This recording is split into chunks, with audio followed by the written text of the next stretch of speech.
2005 में जंगल राज का विकल्प बनकर ये आए थे और आज उसी जंगल राज के साथ हाथ मिलाकर महाजंगल राज की परिस्थिति इन्होंने बिहार में उत्पन्न कर दी है। भाई ये चिंता की बात तो उनके लिए और ज़्यादा हो गई भाई। ये ऐसे गठबंधन के लोग हैं जो कि एक दूसरे का भला नहीं बुरा ही चाहते हैं, क्योंकि एक दूसरे के सर पर पाँव रखकर ही ये लोग आगे बढ़ पाएंगे। वही लोग अगर हत्यारे बन जाए, और मैं हत्यारा शब्द का इस्तेमाल कर रहा हूँ क्योंकि गोली मारकर उनकी हत्या की गई है, वही लोग अगर हत्यारे बन जाए तो ऐसे में आम बिहारी जाएगा कहाँ। और जिस तरीके से कांग्रेस का धीरे धीरे वर्चस्व बढ़ रहा है, कहीं ना कहीं ये चिंता का विषय मुख्यमंत्री जी के लिए है। मुख्यमंत्री जी को साइडलाइन करके राजद और कांग्रेस के नेता आपस में मिल रहे हैं। नमस्कार, आप देख रहे हैं देशवा न्यूज और मैं हूं आपके साथ हर्षिता प्रताप सिंह। बीते रात लोजपा रामविलास के राष्ट्रीय अध्यक्ष चिराग पासवान ने पत्रकारों से बातचीत करने के दौरान भाजपा नेताओं और पत्रकारों पर पुलिस द्वारा किए गए लाठीचार्ज की कड़ी निंदा की है। उन्होंने कहा है कि बिहार में अब केवल लाठी और गोली की सरकार बन के रह गई है और जिन्होंने भी भाजपा नेताओं और पत्रकारों पर हमला किया था उन पर आईपीसी के धाराओं के तहत केस होना चाहिए और उन पर कार्रवाई की जानी चाहिए। साथ ही उन्होंने इंडिया नाम के महागठबंधन पर भी चुटकी ली। उन्होंने कहा कि इस गठबंधन में लोग एक दूसरे की टांग खींचकर आगे बढ़ना चाहते हैं। आइए सुनते हैं और क्या कुछ कहा चिराग पासवान ने। देखिए, बिहार में लाठी गोली की अब ये सरकार बन के रह गई है। मुख्यमंत्री नीतीश कुमार जी, और उनका नाम मैं इसलिए ले रहा हूँ क्योंकि वो हमारे प्रदेश के गृह मंत्री भी हैं। शासन प्रशासन कानून व्यवस्था बनी रहे, ये जिम्मेदारी प्रदेश के गृह मंत्री होने के नाते हमारे मुख्यमंत्री की बनती है। पर ऐसे में जब उन्हीं के ही प्रशासन के लोग हाथ में डंडे और बंदूक का इस्तेमाल करने लग जाएं, और आम बिहारियों से लेके समाज का कौन सा ऐसा वर्ग है भाई, छात्र उतरते हैं तो उन पे लाठी, शिक्षकों पे लाठी, अभ्यर्थियों पे लाठी, किसान सलाहकारों पे लाठी, अलग अलग वर्ग के लोग उनके ऊपर लाठी, राजनीतिक क्षेत्र से आने वाले लोग उन पे लाठी, प्रेस मीडिया के साथियों पर भी लाठी, जो कि लोकतंत्र का चौथा स्तंभ है। तो ये अपने में दर्शाता है कि पूर्णतः भाई जो लोग बोलते हैं जंगल राज जंगल राज जंगल राज की सरकार, मुख्यमंत्री बोलते थे ना, ये शब्द जंगल राज मुख्यमंत्री नीतीश कुमार जी का दिया हुआ है। 2005 में जंगल राज का विकल्प बनकर ये आए थे और आज उसी जंगल राज के साथ हाथ मिलाकर महाजंगल राज की परिस्थिति इन्होंने बिहार में उत्पन्न कर दी है। क्यों नहीं भैया, ये कानून की सारी धाराएं फिर समाप्त कर देते हैं। ज़रूरत क्या आईपीसी की किसी भी धारा की?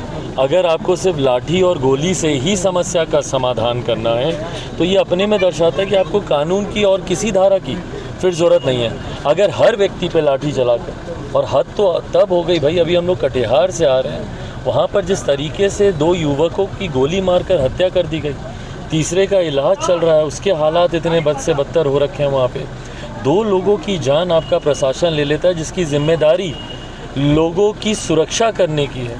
वही लोग अगर हत्यारे बन जाए, और मैं हत्यारा शब्द का इस्तेमाल कर रहा हूँ क्योंकि गोली मारकर उनकी हत्या की गई है, वही लोग अगर हत्यारे बन जाए तो ऐसे में आम बिहारी जाएगा कहाँ। और उसमें से भी लोग ऐसे जो कि एक तो उस पर आंदोलन में भी नहीं था, आम बिहारी था, अपने भाई के लिए गया था, उसकी हत्या आपने कर दी। दूसरा व्यक्ति अपने अधिकारों की मांग कर रहा था। भाई कौन नहीं जानता भाई, ये चिंता की बात तो उनके लिए और ज़्यादा हो गई भाई। ये ऐसे गठबंधन के लोग हैं जो कि एक दूसरे का भला नहीं बुरा ही चाहते हैं, क्योंकि एक दूसरे के सर पर पाँव रखकर ही ये लोग आगे बढ़ पाएंगे। तो ऐसे में जब राहुल जी को जब क्लीन चिट क्या मतलब, उनकी सज़ा पे स्टे लग गया है, तो जब स्टे उनको मिल गया है तो ये मुख्यमंत्री जी के लिए चिंता की विषय हो गया। क्योंकि अभी तक जिस गठबंधन का ये अगवा बनने का प्रयास कर रहे थे, बहुत उम्मीद है भाई, अभी भी इनको बेंगलुरु इसी उम्मीद से भागे गए थे कि भाई नेतृत्व नहीं तो कम से कम हमको संयोजक तो बना ही देगा। नाराज़ होकर आए वहाँ से, क्योंकि इनको पूछा तक नहीं, पोस्टर में इनकी तस्वीर नहीं, और जो पोस्टर लगा है वो बिहार को शर्मसार करने वाले पोस्टर वहाँ पे लगे थे। अब ये फिर भागे जाएंगे। इनके पास कटिहार जाने की फुर्सत नहीं है, भागलपुर आने की फुर्सत नहीं है, मुजफ्फरपुर जाने की फुर्सत नहीं है, पर ये भागे मुंबई जाएंगे। क्यों? इसी उम्मीद से कि इनको कहीं संयोजक बना दे। पर जिस तरीके से कांग्रेस का धीरे धीरे वर्चस्व बढ़ रहा है, कहीं ना कहीं ये चिंता का विषय मुख्यमंत्री जी के लिए है। मुख्यमंत्री जी को साइडलाइन करके राजद और कांग्रेस के नेता आपस में मिल रहे हैं। तो ऐसे में मुख्यमंत्री के पास अगर हर समस्या का समाधान सिर्फ लाठी है, और आश्चर्य ये है कि ये लाठी रुक नहीं रही है। मतलब हर वर्ष से गुजरती हुई लोकतंत्र में विपक्ष की एक अहम भूमिका होती है। धरना प्रदर्शन खूबसूरती है लोकतंत्र की।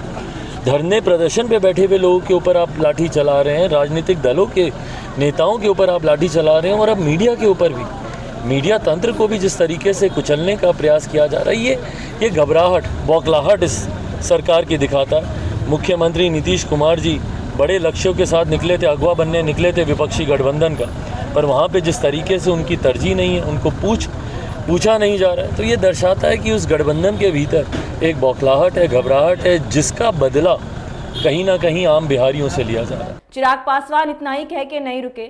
उन्होंने कहा कि जब से राहुल गांधी के सजा पर सुप्रीम कोर्ट ने स्टे लगाया है, तब से नीतीश कुमार की परेशानियां बढ़ गई हैं। वो प्रधानमंत्री की रेस से तो बाहर हो ही गए हैं, साथ ही नीतीश कुमार को ये डर भी है कि अब कहीं कोई उन्हें संयोजक भी नहीं बनाएगा। इस खबर में अभी के लिए इतना ही। आप आगे की खबरों के लिए देखते रहिए देशवा न्यूज। सिर्फ खबर दिखाना देशवा न्यूज का मकसद नहीं, देशवा न्यूज की कोशिश है कि समाज की सूरत बदलनी चाहिए। देशवा न्यूज पर वीडियो देखने के लिए लाइक करें, सब्सक्राइब करें, साथ ही बेल आइकन दबाना न भूलें।